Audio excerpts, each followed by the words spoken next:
Earlier today, I put up some information about breast cancer risks that I was reading the book Estrogen Matters, and it was talking about HRT as well. And someone asked the question, well, what if you can't take HRT, hormone replacement therapy? And so my response to that, based on what I have read and understand so far about my research, is that it really is going to depend on what your symptom profile is and what it is that you are concerned about addressing. So we know that estradiol works really well for things like hot flushes, managing our sleep, great for our bone density and muscle mass. But let's not forget that our body fat, our adipose tissue, is also going to make an estrogen called estrone, which is going to supplement what our estradiol is now no longer doing for us. Okay, so it's not the gold standard version of estradiol. So if you can't take estradiol, let's have a look at what your symptoms are and see what can be used to help support. So for example, we know that the neuropathways that are involved with hot flushes, etc., can be supported and helped with antidepressants, so SSRIs and SNRIs. So your doctor might prescribe those for you to support hot flushes, even though you are not depressed. That'd be one way of treating that. The other thing is, we know that if you still have a uterus, you'll want to be taking progesterone for the benefit that it offers in minimizing your risk of cervical cancer. But in addition to that, we know that progesterone helps to calm our mood, helps us feel less anxious. So that's going to be beneficial. When sleep, for example, is interrupted, there are strategies that we can use, like making sure your room's nice and cold, making sure you don't eat 2 hours before you go to bed, don't drink an hour before you go to bed.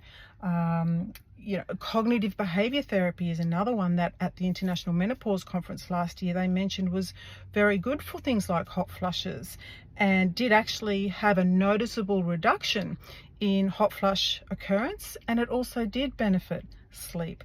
Meditation might be another strategy to start working on. Find what tools will work for you to help with your sleep cycles. And then of course there's testosterone, which will support low libido, low motivation. Your testosterone you will test separately to anything else. It's going to be easier to test, because my understanding is that because in our 20s we have our full component of testosterone, we have 1/10 to 1/20th the amount of testosterone as a male in our 20s. By the time we get to our 40s or 50s or in perimenopausal, we're down to anywhere from 1/4 to 1/2 of what we used to have.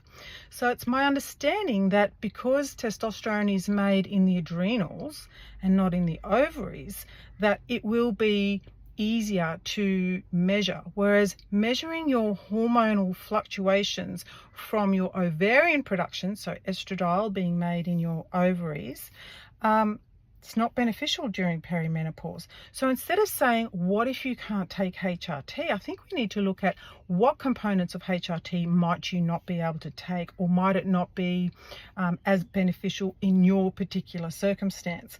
So then the question might also need to be asked, well, if I can't take oral estrogen, for example, perhaps you can take vaginal estrogen.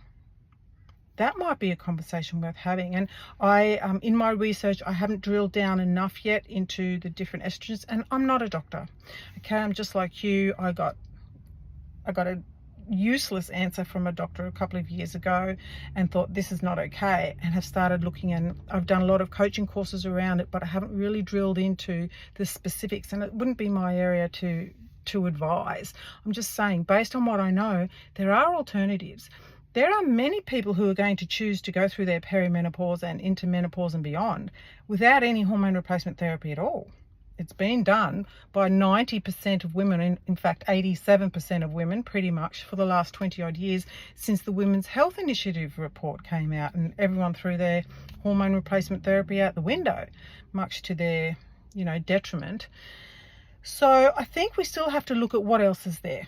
Okay, If your ovarian production is phasing out in perimenopause, you're not going to make estradiol. It's as simple as that. So you can't just say, well, what if you can't take HRT? You have to look at your individual circumstances and what your individual symptom profile is. And then it's up to you to do some trial and error and research to see what will work for you. And I'll keep presenting what I find as I come across it anyway. So I hope that helps in the meantime.